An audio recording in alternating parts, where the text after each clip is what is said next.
This you probably know is Dwight Cleveland, who is kind enough to loan the posters to the Norton for this amazing show. And I also want to take a moment to thank Rachel Gustafson, the assistant curator here at the Norton, for making everything, including this evening, possible. And we're here. I have the rare opportunity of an hour of people's attention and an opportunity to preview the show, which is opening over the summer. And I love an open-ended invitation like that. Also, in my family, everything starts with an apology or a contextualization. And so I want to say there were a lot of different options for what this evening could be. And I just want to show you what we're not doing. So the first thing, usually a sneak peek, this is a sneak peek, right, would be an overview of what is the show that's coming up? What are the things we're going to see? What are the themes? What are the posters going to tell us? We're not doing that. We could also look at how do you even plan a show? How do you get a museum that has institutional needs and a space that doesn't exist when you're doing the planning because it's being built, and a collector who has a reason he's collecting, and make them meet in the middle somehow? What's the process that works? But we're not doing that either. We could also talk about how exhausting it is to go to Dwight's house for 2 days and try and look at 3,000 posters in a fixed number of hours. So I thought this would help you understand how it felt. It might be sped up, but that's the recollection I have of the experience. Rachel went with me, and Dwight and Gabriella were kind enough to leave us alone and then also help us. Also, when I was putting this together, I realized I'm a design historian, and my interest is in really obscure things like the power of the diagonal in a graphic layout. But we're not talking about that either. And then also, poor Dwight kept trying to get me to focus on the things he cares about in the posters. And I think one reason this show will be really successful is there is no one pathway through the information. Anyone who walks in will find something to fall in love with. For me, it was the typography, because this is before computers, and all the lettering on these posters was done by hand. And that's a lost art. It's not coming back. And it is profoundly satisfying to see how hard people worked to make letters that would tell a story. So the images on the poster do something, but so do the letters. But we're not talking about that either.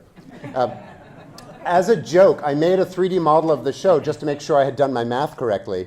And then I thought, well, I don't know what to do with this now. It's essentially served its purpose for me. I'll just mail it to Dwight. He doesn't have enough cardboard in his house. And as a joke, I put a mini Dwight and Gabriella in the model, just, so they could move themselves around and enjoy the experience. And I realized that's really what this preview needs to be. This is a sneak peek preview. You can come back and see the show. The posters will be there speaking for themselves.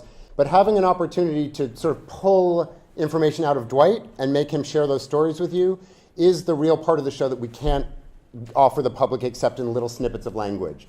Because what I realized in talking to him and assembling the collection is every poster in that collection is a love letter to Dwight's passion for movie posters. There's a story behind every single one. The problem is, and I've been told to watch his children's eyes, and when they roll, that's time to move on. The stories could go on forever. They're sort of endlessly interesting, and I think it's a lifetime of collecting. So what I've chosen to do with your attention and with Dwight's presence is steer a conversation. We talked on the phone and identified some themes that sort of ran through the experience, and I chose the images that will bring those stories to the surface. And then I'll just make him stop talking when it's time to move, and we'll see how far we get. So that seemed like the best plan. That's going to work, right? I hope so. Okay. So enough from me.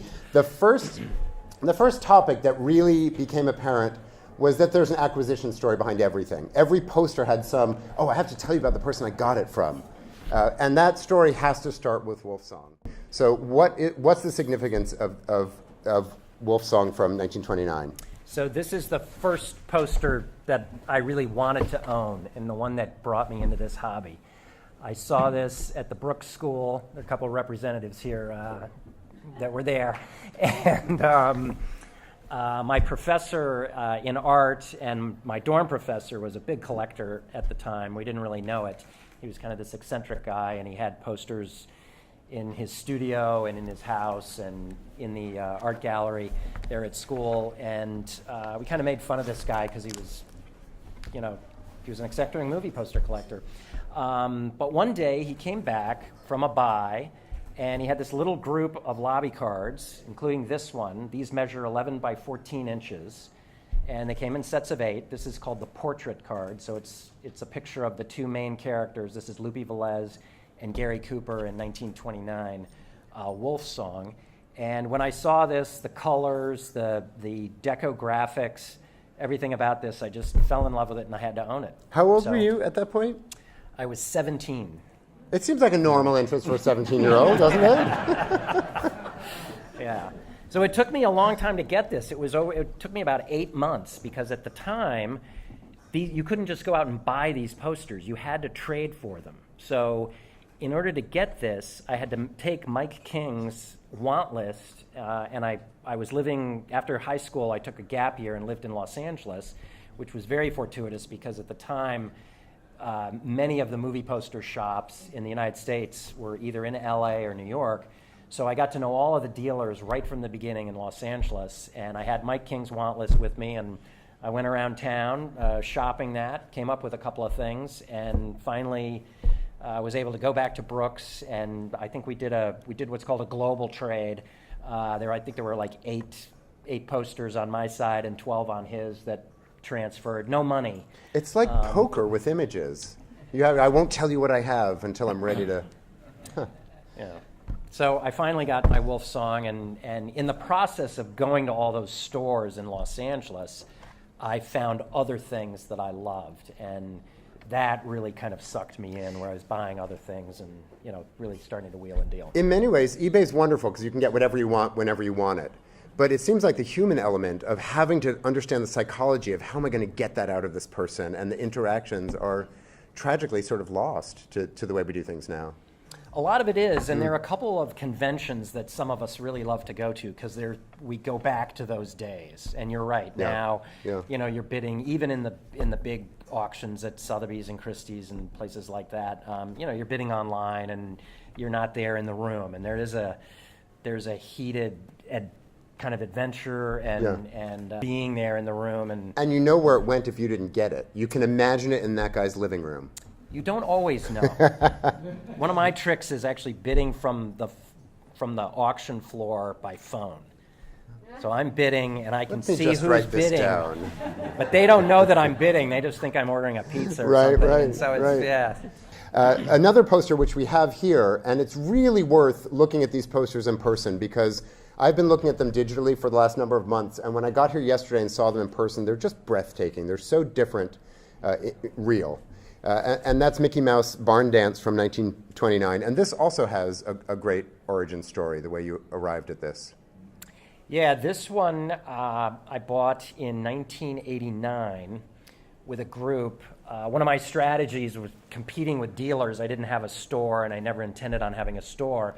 But I was trying to figure out a way of making people come to me with collections, and how would they find me? They knew where to go to a dealer because he had his store. And so I started advertising very extensively. I started out in the United States, and then I started advertising globally. And I'm talking about these little tabloid things that you get at a flea market when you go, and they have this newspaper there. Some of them are a little more advanced, Maine Antiques Digest and some things like that. But I would put a little ad in there, movie posters wanted.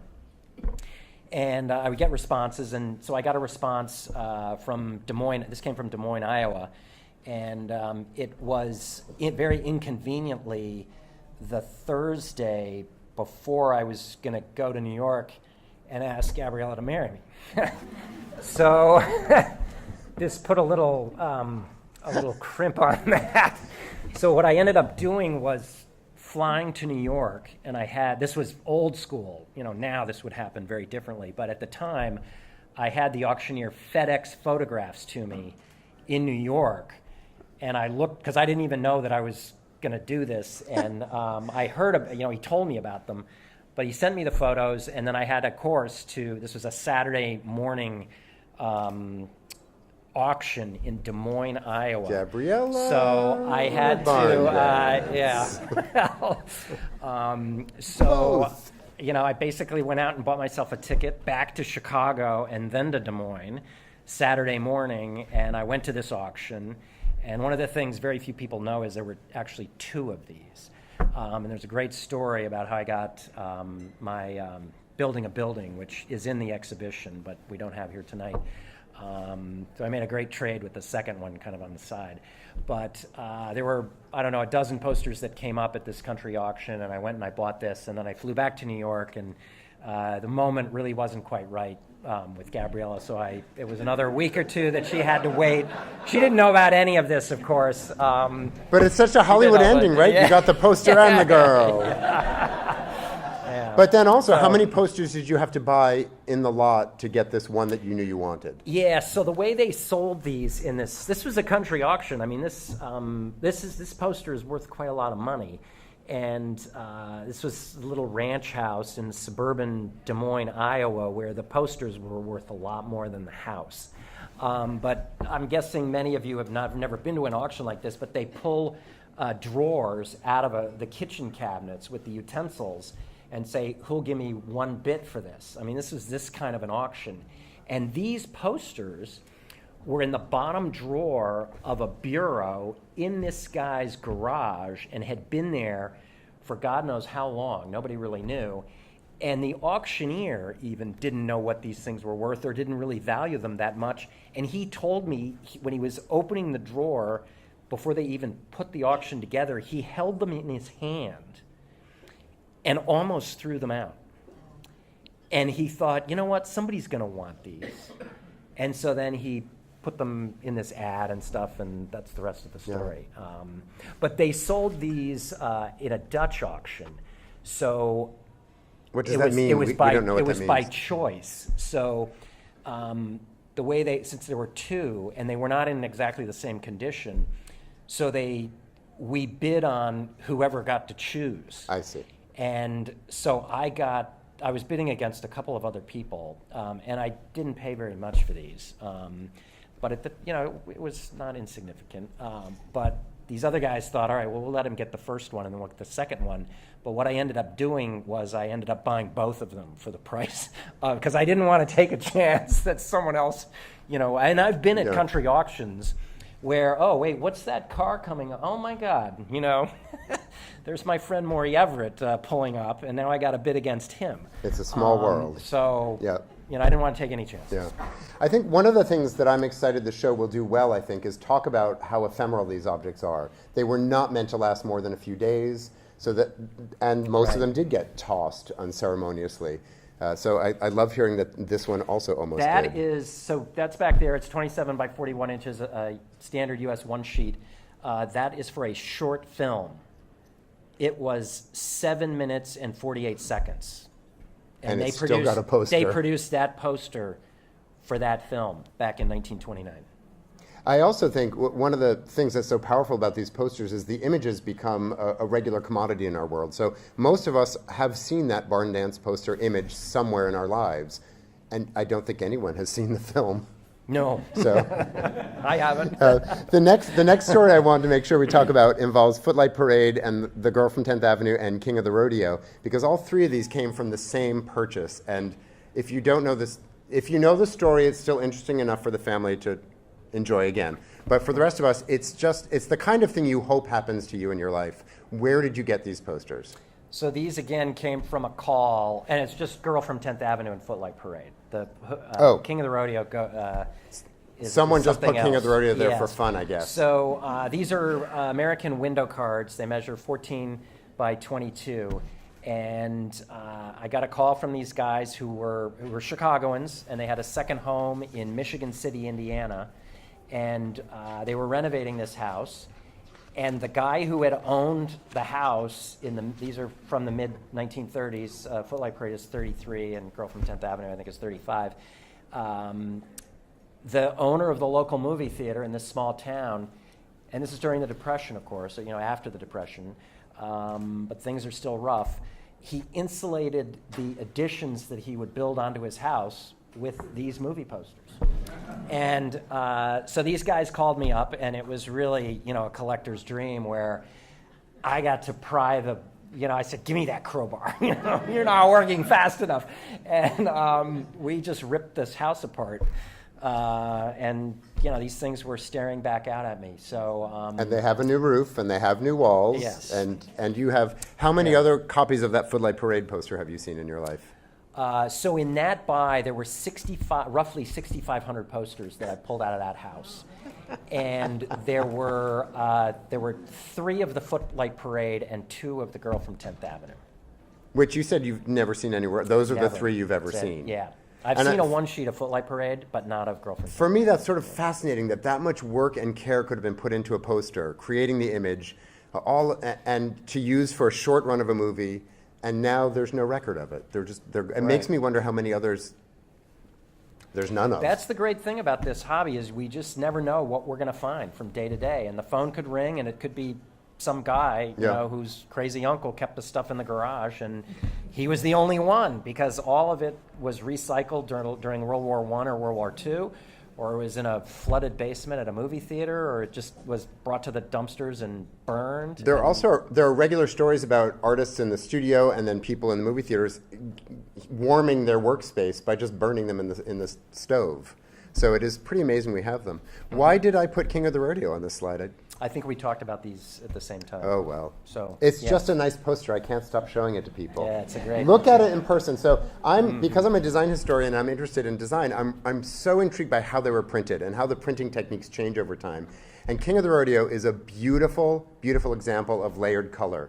So if you look at it, there's yellow and there's blue, and where they overlap, there's green, and where the blue and the black overlap, there's darker blue, and where the blue and the red overlap, there's purple. And the artist who made it was keenly aware of how to make that create an image that looks like it has exponentially more colors than are there. And it's all done with little teeny stippling. And I didn't see it in person until yesterday, and they had to drag me away from that poster. Also, the horse has his tongue sticking out, which is just... And by the way, that film, if any of you should see it ever, was filmed at Soldier Field.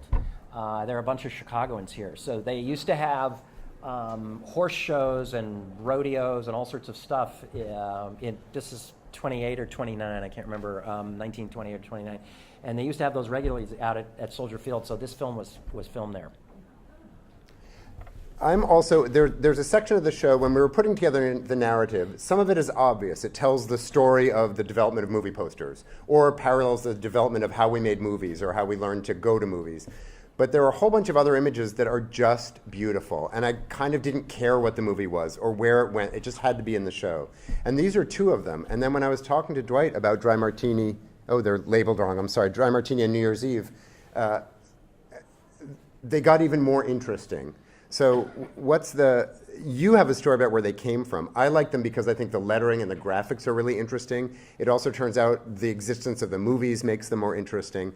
But then on the phone you were talking about the acquisition story that involves, so many of them seem to involve romance, which I thought was fascinating. Yeah, these are some of my favorite 2 posters, along with the King of the Rodeo. And this was the first big purchase that I made. I bought 27 one-sheets.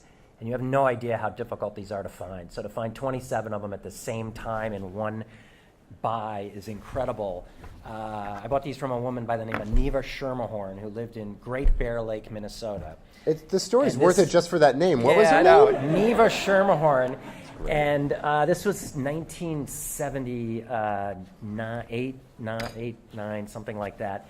And she found me. She had just become a widow. And she had found me from one of my ads, and I went out and looked at these posters, and we decided on a price. And she told me this great story that she had been given this group of posters from this guy that had been romancing her back in 1928 and 29. And she loved the posters, and she put them in a box, and she ended up not marrying him, but marrying another guy. And so for all of these years, it would have been 50 years, nothing happened. And her husband didn't know anything about these posters or the story, and she sort of wanted to keep it quiet. And so only after she became a widow was she able to pull this box down out of her closet. And fortunately, she found me, and here they are. And I've never seen these, and there have been a couple of photographs of me that have kind of floated out there on the internet and elsewhere from time to time. And the Dry Martini has been in the background, and I can't, just like a little sliver of it, where it'll be a photograph of me, and I can't tell you how many people, other collectors, call me and say, Dwight, what about that thing that was behind you. And, you know, What's been fascinating to me in putting together this show is every time Dwight and I have talked about a poster, we're coming at an interest in it from completely opposite points of view, because I think Dry Martini is fascinating because look at the blue on the guy's face. So that's an artist using very limited colors and starting to use them to represent what light is doing on skin. The same way a portrait painter, if you look at any good portrait painting, there's lots of blue used to make flesh tones. But here it's sort of ridiculously exaggerated because they didn't have so many color options. So I said, what's the deal with this poster and this blue face? He said, well, the lady with the poster in the box. And really fun. Another category of conversation that we've tipped into so far is the idea of how many posters you have to buy to get the one you want. That you can't, like on eBay, you buy the thing you want, and maybe someone puts an extra thing in the box as a present, but it's very targeted. Movie poster collecting is not like that. And so there are a couple of conversations to have about this slide. These are 3 different posters for Barbarella from Italy, from the United Kingdom, and from Argentina. There are many more in the Dwight Cleveland collection, but we've chosen these 3. But how many posters did you have to acquire to get the Argentinian Barbarella? So, well, I just wanted to say one thing about these is usually I just have one poster on a film. For this particular film, I love all the graphics. Not all of it, but a lot of the graphics from all over the world. And Godfather is another example, and Sunset Boulevard is another, where I own multiple posters because I can't really decide on which my favorite is. And this, you know, Barbarella is a great example of this. I also own the Japanese and I think one other. So the Argentinian one, which is the biggest one pictured, that came from Argentina, and I had to buy that. I had to buy a collection of 10,000 posters, which I had no interest whatsoever in the slightest for the other group of them. That's how I am with a bag of this candy. One poster. And so I had to buy this down in Buenos Aires and have it shipped up to the United States. And it came in, I think there were like 10 or 12 boxes, big boxes. And each of these sort of has their own personality in terms of feel and smell. And the ones from South America have this mildewy, nasty smell to them just because of the climate they're in. And so these 12 boxes showed up, and you know, Gabriella and everybody at that was like, "Oh my God, what is going on with that?" And so, you know, it motivated me to sort of get rid of all these others. Where did the other 9,999 go? So those, they should have gone in the garbage in the back, but you know, I won't ever let that happen. I parceled some of them out to some dealers and some other collectors, and then I made a donation to, excuse me, the University of Texas down in Austin. Has a big collection of, the Ransom Center out there has a big collection of film posters, particularly Hispanic related films and posters. So I donated a bunch to down there. I think we can all agree it was worth it, right? This poster is remarkable. It hurt to cut out the other Barbarella posters, but frankly, it's there's only 200 and some odd in the show. We can't have 15 of them be Jane Fonda, however much we might have enjoyed it. This one also, it was already in the show for 100 other reasons, but when you told me how you acquired it, it got even more interesting. Yeah, I bought this on eBay. And this is King Kong. This is the Czech This is King Kong. This is the best image of Kong on any poster anywhere in the world. And this belonged to a good friend of mine, Richard Allen, who's quite elderly now, but he did this book in 1988 called Real Art. And Richard had great taste and a big checkbook. So he had a lot of fantastic stuff. And he was really the first guy to do a world-class book by Abbeville Press. And it's a huge doorstop. I mean, this thing is 2.5 inches thick and just massive, and everything in it is absolutely, blue ribbon. And this was one of the posters on the cover of the book. And I always loved it, and I always tried to buy it from Richard, and of course he would never sell it to me. And I'll put that on eBay before I sell it to you. So he actually consigned it. There have been a couple of inflection points in our hobby. One of them was the first Christie's sale in 1989, when that was the first kind of big, world-class auction which just had film posters. And another one was the same guy who was the specialist in that sale went online when eBay sort of started to gain some traction, and he brought the whole hobby online and sold through eBay for many years, and now he's got his own site. But Richard has been partners with this guy, Bruce Hershenson, and so Bruce floated this up on eBay, and Richard was sort of, when we go through things, we call it editing, when we're sort of deaccession. So Richard decided for some reason that he was going to deaccession this, and they put it up on eBay, and I was the only bidder, which was amazing because nobody was really sort of onto eBay yet. It was too early. It was too early. It's not a common poster either. No, there are only 2 known copies of this. Yeah. So I'm very happy to own that. Another.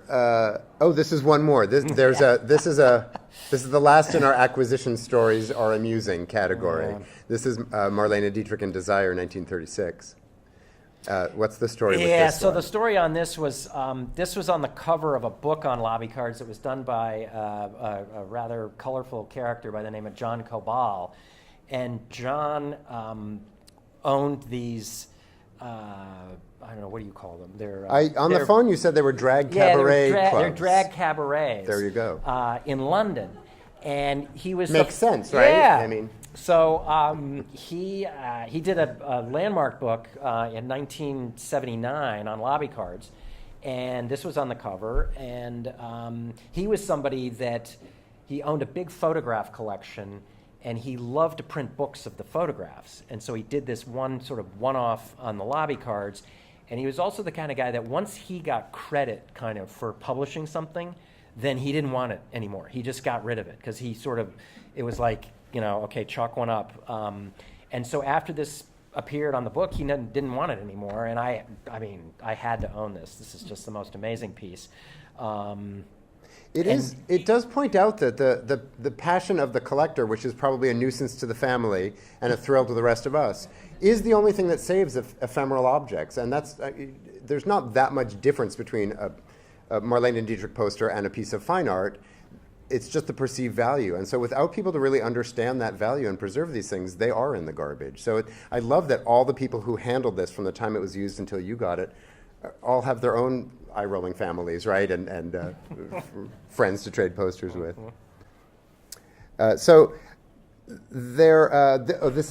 This is another story involving Gabriella. I tried to bring her in as much as possible to humanize the evening.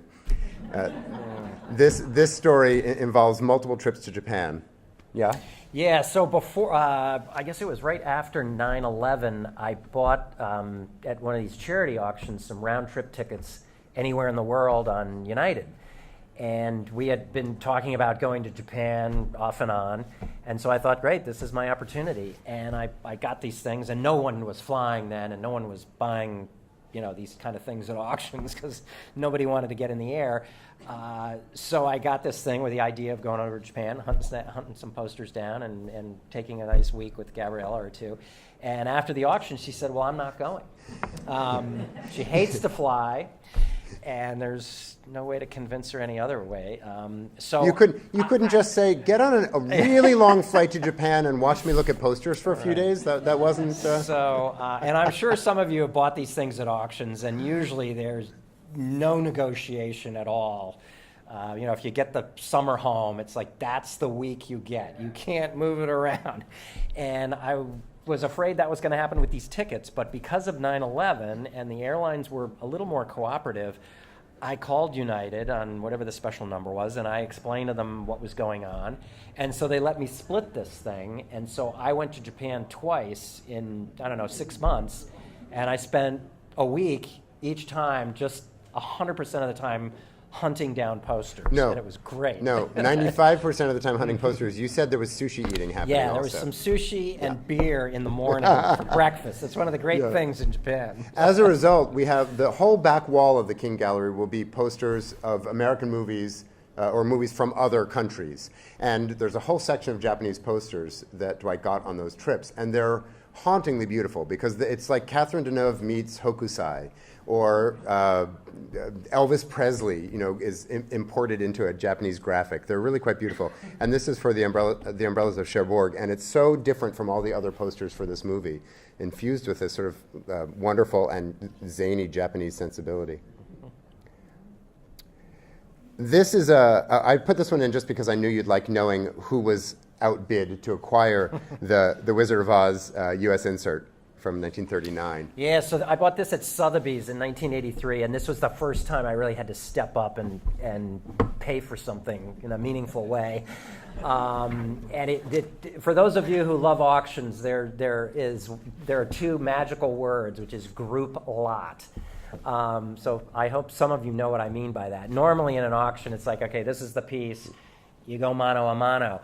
But sometimes there's a box of stuff where they just sort of dump all this stuff and they don't really know what's in there, and you have to kind of dig through it. So this was in a group lot in the entertainment sale at Sotheby's. It was 1983, I believe, and Bronson Pinchot, who was on his way to Los Angeles to become very famous in that Mork and Mindy show, had been a friend of mine and was part of this sort of New York mafia. I went to college in New York City, so there's kind of mafia group of us who were collectors and dealers and stuff, and he was part of that, and we all knew him, and he didn't say a word about this Hollywood thing to us. And so he and I were the only ones who sort of had the, fingers to get down and dig into this box and find out about this thing. And so we were at the auction, and we were going mano a mano at it, and I fortunately got it. And then a couple weeks later, he moved to Los Angeles and was up on the TV. It worked out okay for him somehow. Yeah. Another category of conversation that we've had a lot of is the idea of collecting not because other people say this is an important film and you should have the poster for this film. Dwight's collection is really unusual in that he has a lot of the iconic posters a serious collector needs to have, but they're all acquired because they're meaningful or interesting. And as a result, there are also a lot of posters that are not meaningful or interesting to other collectors, but are meaningful to Dwight. And I loved the moments where I'd look through and say, oh, look at this great poster. And I could tell I had chosen the right thing to admire because it was it was one of the... So there are a lot of posters that are not necessarily meaningful or important. There are a lot of movies with lesser stars or lesser directors that are still valued in the collection. So I thought it would be fun to show you a few of those and to ask Dwight some questions about them. This is Tin Hats from 1927. What do you want to tell us about this? Why do you like this poster? It's got John Held Jr. art, which he was one of the great caricaturists during the 1920s. And, if you went to a newsstand in the 20s in the United States and you looked at the magazines, there would, out of 20 or 30 magazines, at least 2 or 3 of them would have a cover with his drawings on them. And so, I saw this and I was like, wow, that's got to be the same guy.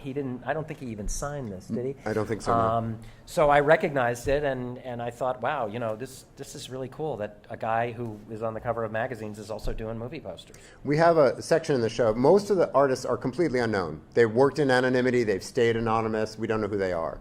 There are a handful of illustrators who either went on to have big careers after they started in the art department in Hollywood, or just like to do it for fun and dabble. John Held Jr. is an example of that. He was one of the highest paid artists in the country for a decade. And you probably recognize that the flapper he invented that image, and it became the defining sort of image of the 1920s. He did covers for The Great Gatsby. Who wrote that book?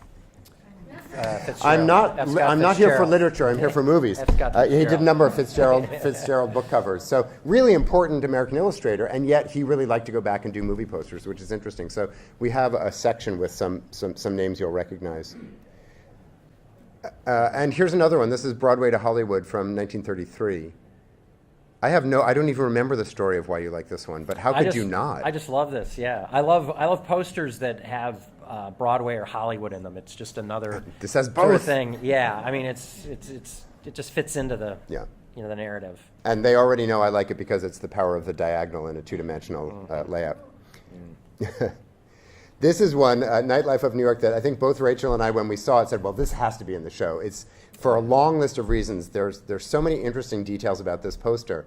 And then I sort of tried to get information about all of them from Dwight so I could charge forward not in complete ignorance. And this is one where he said, well, I don't know. I mean, Dorothy Gish, who cares, right?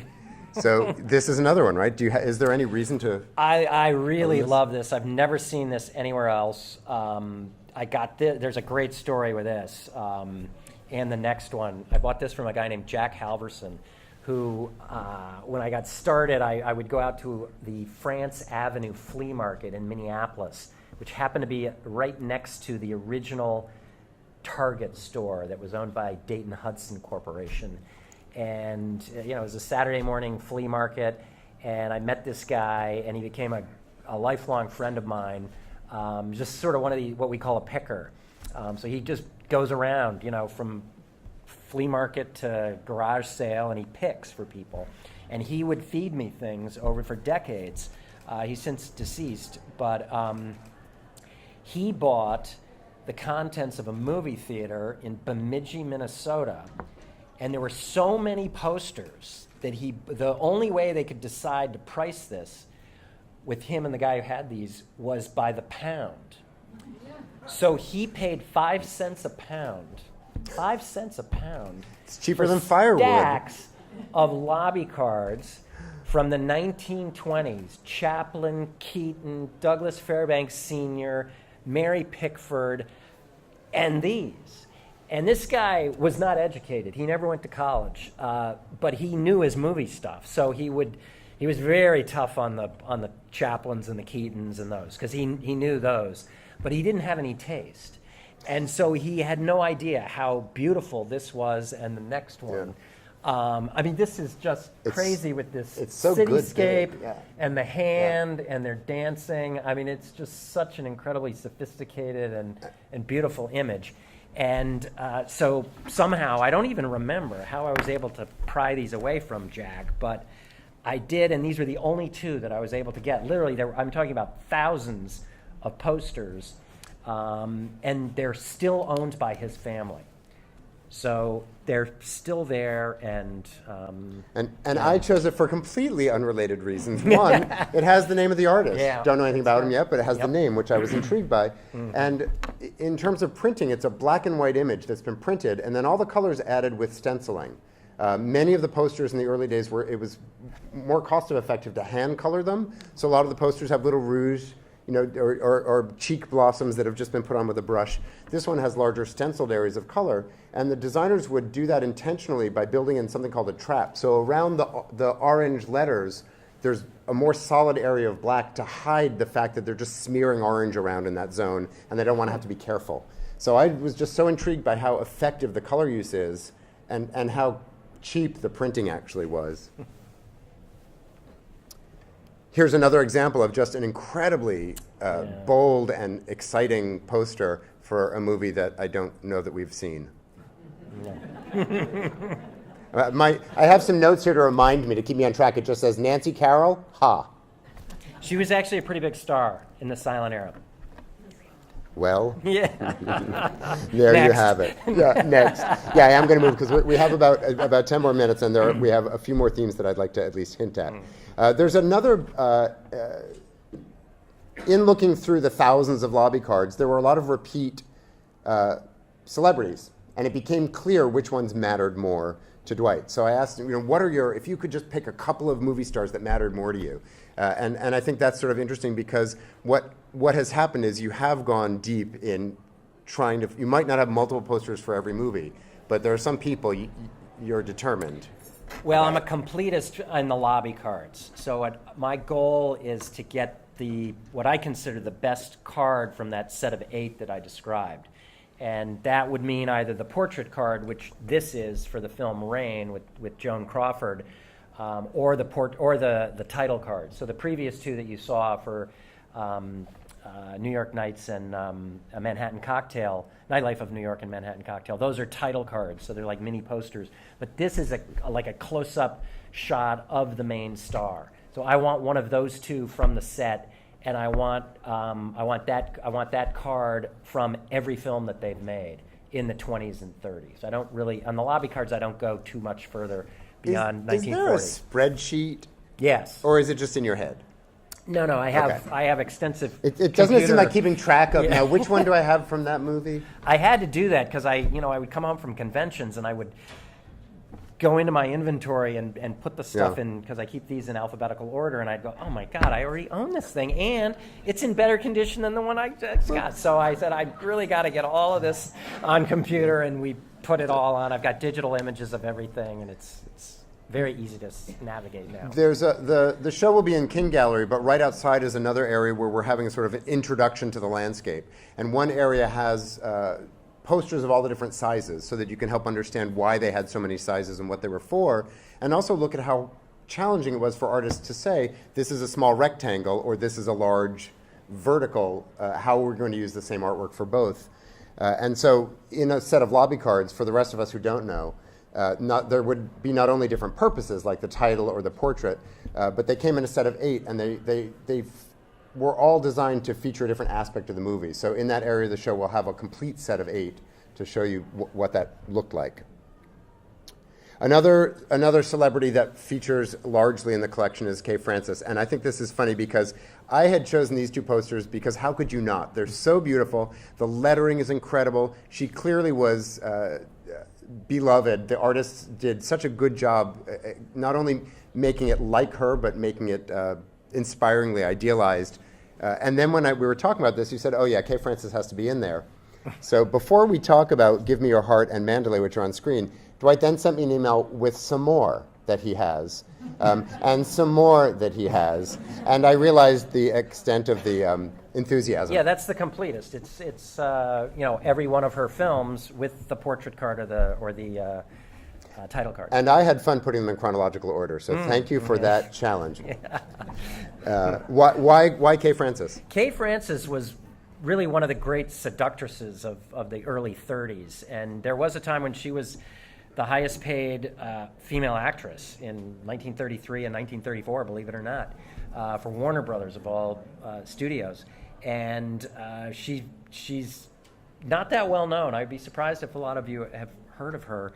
But she was a fabulous actress, and she had a great range. She wasn't just sort of a sex goddess in the sense of Jean Harlow, who was sort of one-dimensional, but she played a very strong woman in a lot of films.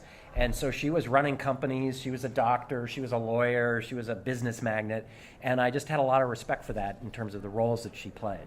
I was intrigued just organizing these and looking them up, how many famous leading men she partnered in these movies. Right. And so they're all people I know, and I didn't know her as well as I should, so that was surprising. Another person who has a big presence in the collection is Maria Felix, a very famous Mexican actress, but less known in America, and her story is really fascinating. I'm so grateful to have learned more about her through you, but how did she end up on your radar? Well, this is really from Gabriella, because as a crazy collector, I'm always looking for some excuse to buy more posters. I'm weak on James Bond, or I need more of this, or something. So, I started collecting Hispanic-related posters. Most of you know that Gabriella is from Puerto Rico. So Maria Felix got on my radar, and she was a fabulous actress, and she was one of the biggest actresses ever in the history of Mexican cinema. She never really made it in the United States because she wasn't willing to learn how to speak English, which was a real impediment. So it wasn't for some others. Yeah. So Dolores Del Rio and Lupe Velez, who we saw in the Wolf Song at the beginning, they learned how to speak English, and they made it fairly big. They weren't huge, but they were big stars. But Maria Felix was a worldwide star. Which I think is so fantastic that I don't need to go to Hollywood. I'm going to go to the rest of the world and establish a validity to Mexican cinema. So Hollywood's going to come to us, right? And when all the other Mexican movie stars that had come to Hollywood retired, they all went home. Right. So she had this integrity to stay there. This is Devil is a Woman from 1950. But again, I said, hey, do you have any others? And so we've got many, and I'm really intrigued also by the recycling of her image. Sometimes these are multiple posters for the same movie, but sometimes it's just the Maria Felix rubber stamp. We'll put it on all of our films.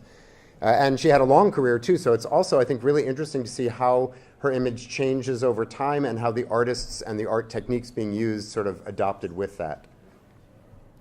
And then this one, you said there's a good story, and I don't know it. So I just put the slide together, and you have to fill me in. Well, the one on the, I don't know if you can see where it says Turkish, Right. but on the right, That one there. that's from Turkey, which is, really hard to find posters in Turkey, let me tell you. So I was a Felix fan, and I saw this, and the guy who owned it collected original artwork from Mexico for the Mexican posters. And then, of course, he had, like me, he came up with all sorts of excuses to buy posters from all over the world. And he owned this for a long time, and he would never sell it to me or anyone else. And after he died, his wife, his widow, who knew that I coveted this poster, fortunately called me first. And so I was able to get that way. I'm intrigued by this because clearly the poster on the left is the original one. The posters on the right are the mirrored image, and I have to believe the artists were tracing, right? They traced the image, and then in the printing process it got inverted like an etching would or an engraving. So when I saw all of these, I thought, I love seeing this one original Mexican image that's been sent around the world and reinterpreted and added to. And then I have no idea why I have this slide. Another slide you sent me was the Dolores Del Rio poster, so I just put it in and yeah, it's just a great, it's another Mexican star. It's Okay. a beautiful poster.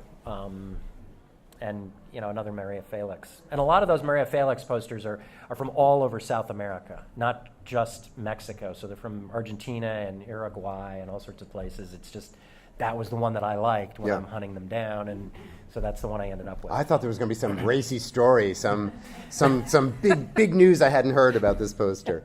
The last thing I have one more slide, which I just added today because another part of this collection, which was scrolling through before and I'll leave up after, are glass slides that were projected before the movie, to advertise what else was coming to the theater.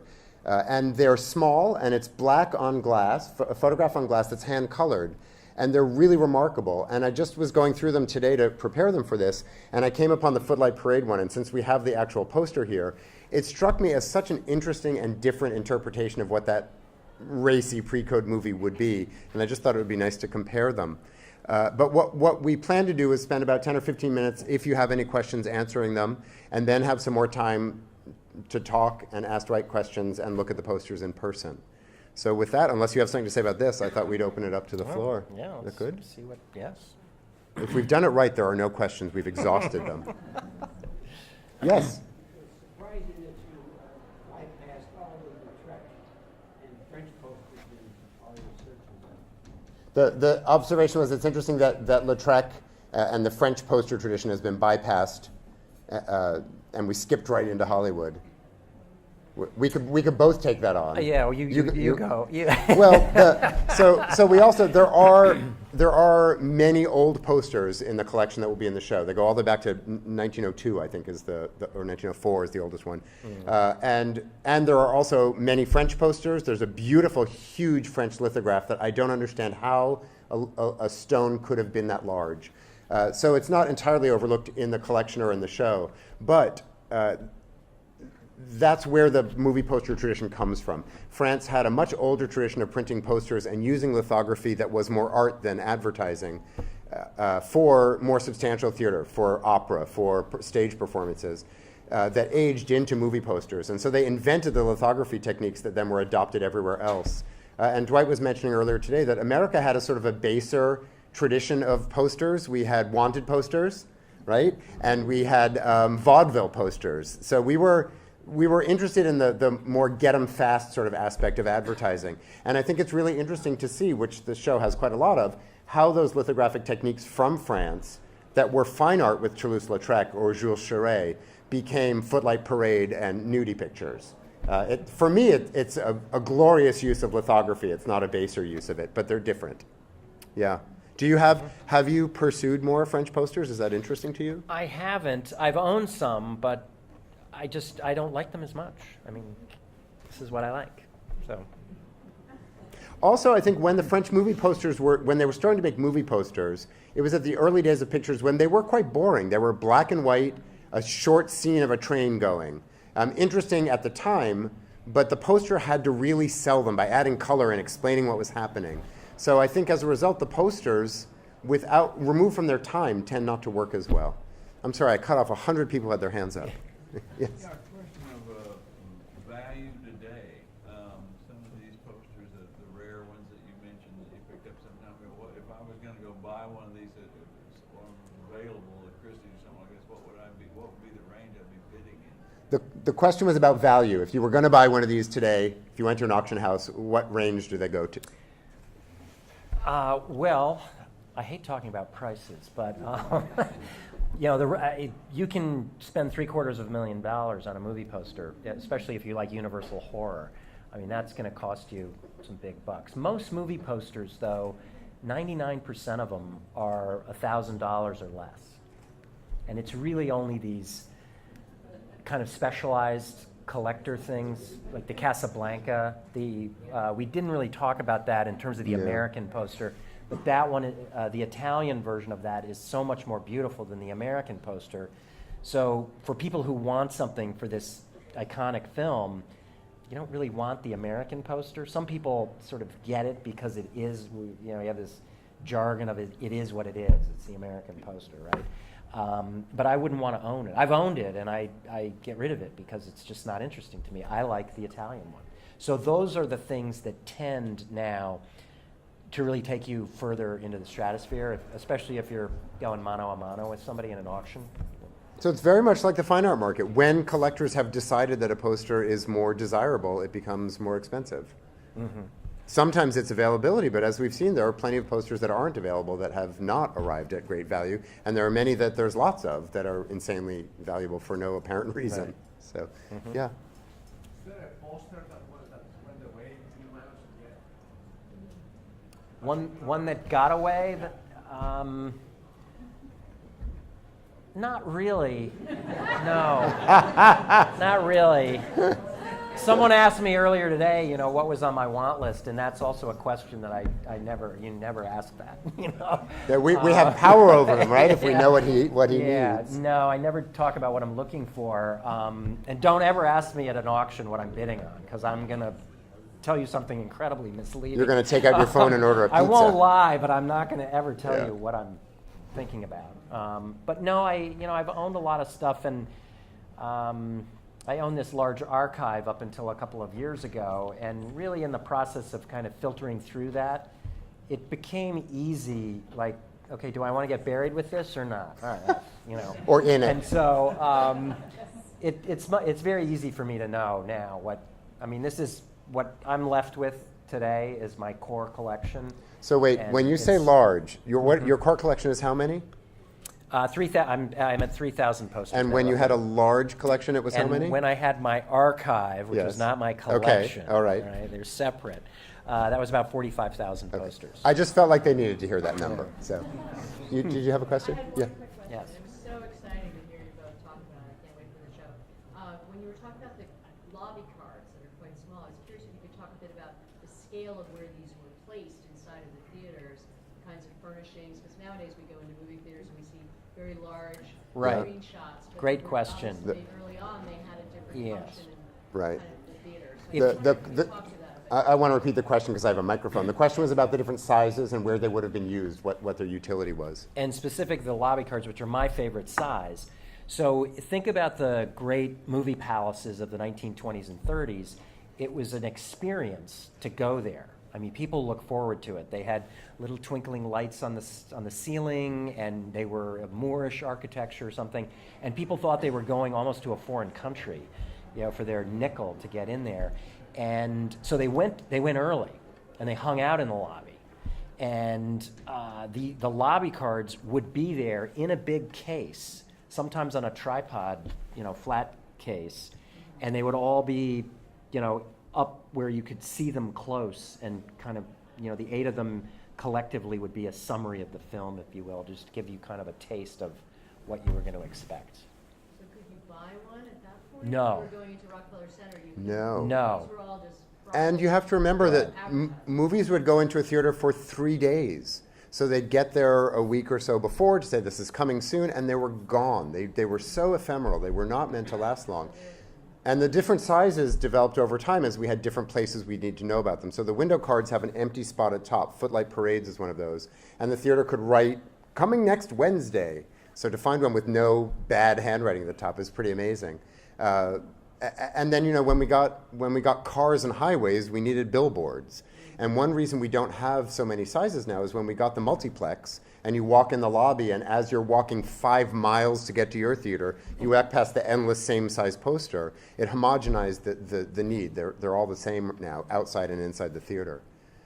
So there are still a variety of sizes, but in the show there's a dizzying array of sizes, especially when you start to look at the overseas posters where they had whatever size we felt like. If you think about the ephemeral value of these, what Matt said, they had a useful life of about 3 or 4 days, and then they had no use. And unlike comic books and baseball cards, where people could actually buy those retail, and then they were kept. You kept reading. You see these old comic books, and they've been read 100 times. The only people who had access to the posters were theater owners, or people who worked in the theater. So a great source for me have been the guys that made popcorn or the guys who swept the floor, because they were the ones who were the first curators of this stuff and decided what was going to get kept and what was going to get thrown out. So that's why so few of these still exist. And they're far rarer. I don't want to get in a big conversation about, baseball cards and stuff, but you've all heard of the T2000 Honus Wagner card, which sells for millions of dollars. They're like 75 of those. I mean, that probably comes as a surprise to you. How many of this poster? And one. There's only one. This is not something that everyone's going to go crazy over because it's Wolf's song. But, when you're talking about Casablanca or Citizen Kane or Dracula, Frankenstein, these are really important films in our culture, and yet there are just a handful of posters that are out there. So it's incredible that even one of them exists. And so in terms of value, this is a market that is totally untapped. They're just people. I get calls from people who are in the movie industry, and I can't tell you how many times this has happened, even recently, where someone will say, these are people in the business, right? And they'll say, my daughter just turned 12, and I'd love a original Wizard of Oz poster. Can you get me one? And you laugh and hang up? And I'm like, all right, well, it'll take me about 5 or 6 years to find you one of those. And here's kind of the range of what you should expect. So it's just kind of crazy. But this exhibition is going to help things out. People are going to know about this more and know that these things are beautiful and were saved. And how many original Wizard of Oz posters do you have? I have that one. Do I own any? No, Yes, I you have do. a couple. Yeah, I'll show you later. Yeah, right. Yeah, that's right. I have the British quad, and yeah. We have time for another, yeah. Is there such a thing as a proof of any of the posters? The question is there anything like a proof of the poster so in the that's- process of making Yeah, them? that's a great question. They had art departments at these studios, and most of these were designed. This is one of the big differences between the foreign posters and the American posters. So the American posters were pretty much designed and created by committee. And the foreign posters, where there was this tradition of Jules Charest and Toulouse-Lautrec and guys like that, they designed the entire poster. So through the 50s and 60s and into the 70s in Italy and France and Belgium, there was one guy who designed the whole poster. So that kind of lent itself to this great, tradition of the beauty being created by one artistic mind, versus the American posters where it was like that King of the Rodeo. That's a complete fluke how fantastic that thing is. That one guy was given that amount of leeway to create that. I've only included the things I thought you'd want to see. I forgot to include some things we probably shouldn't see. But there's also we're using the W.C. Fields poster at the top as a sort of anatomy of a movie poster zone, and explaining this design by committee, where there's the different credits that have to be there and the contractual billing at the different scale the heads appear. There's a great kind of poster called the floating head poster, where it's just the heads floating, usually in stars, and they're different sizes according to the contract. So it really was not just designed by committee, but these posters were legislated into existence almost. You had a lawyer in some cases saying, Betty Davis's name has got to be the top name. And it's got to be above the title of the film. Not below, but above. And there's all sorts of things like that. And if you can imagine some, artists trying to figure out, gee, how am I going to do all this and create something beautiful? And it's one reason when you look at the Sunset Boulevard poster or even the Grand Hotel poster, which are from other countries, they're liberated from that concern. The studio can't do anything. So they can do whatever they want to Gloria Swanson, and they do. And that's why I think those posters are so exciting. They're breaking all the rules. So that's the time we had allotted. So for our part of it, there's still plenty of time to talk and walk around and look at the posters, but I think we should let everybody stretch their legs and start talking and stop listening. So thank you very much. Thank you. Thank you. It's a pleasure. Yeah. Good.